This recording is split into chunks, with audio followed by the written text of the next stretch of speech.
బిడ్డ సోరీ, ఏంటి surprise? Sudden గా మా ఇంటికి వచ్చింది కదా.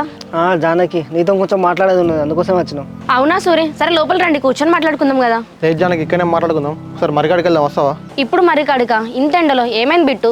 జానకి అక్కడ రాగవాడు ఒక్కడే తాకుండా బాధపడతాను. మేము ఎంత చెప్పినట్లే, నువ్వు చెప్పినా ఆయన ఇంటాడు కావచ్చు, రారాదు. ఏంటి తాగుతున్నాడా? అసలు ఆయనకి ఏమైందని తాగుతున్నాడు? నేను పొద్దున మాట్లాడితే కూడా అంత ఏదేదో మాట్లాడిండు. నీకు తెలియదే ఉన్నది జానకి, వాడు నీ గురించి ఆలోచించకుండా బాధపడతాడు. ఒకసారి నువ్వు వచ్చి చెప్తే వాడు ఇంటాడేమో. సూరి, మార్నింగ్ ఆంటీ వచ్చి మాట్లాడమంటే పోయి మాట్లాడాను, ఆమె మస్తు సీరియస్ అయ్యాడు. మళ్ళీ మాట్లాడాను అనుకో సీరియస్ అవుతాడు. అంత అవసరమా? కాదు జానకి, పొద్దున ఒక్కదానే ఉన్నావు, ఇప్పుడు మీ ఇద్దరం ఉన్నాం కదా, ఏమన్నాడు? మనం వెళ్దాం మరికిందికి. బిట్టు ఇప్పుడు నన్ను చూసిండు అనుకో అన్ని గుర్తు తెచ్చుకొని చాలా బాధపడతాడు. ఎట్లా తాగుతున్నాడు, తాగని అట్లనే రిలాక్స్ అవుతాడేమో. జానకి నీకు రాగా గురించి తెలియదు, వాడు కనుక తాగుడు స్టార్ట్ చేసిన అనుకో అసలేం మానాడు. నువ్వు రా, మనం మరికిందికి వెళ్దాం. అబ్బా మళ్ళీ రాఘవ నన్ను చూస్తే అన్ని గుర్తు తెచ్చుకుంటాడు. నేను రాంతి. జానకి వాడు నేను ఏమనుకున్నా చూసుకున్న బాధ్యత మా జానకి. ప్లీజ్ జానకి రా జానకి, వాడు నేను చూస్తానన్నా తాగడం మానేస్తాడు కావచ్చు. ఓకే.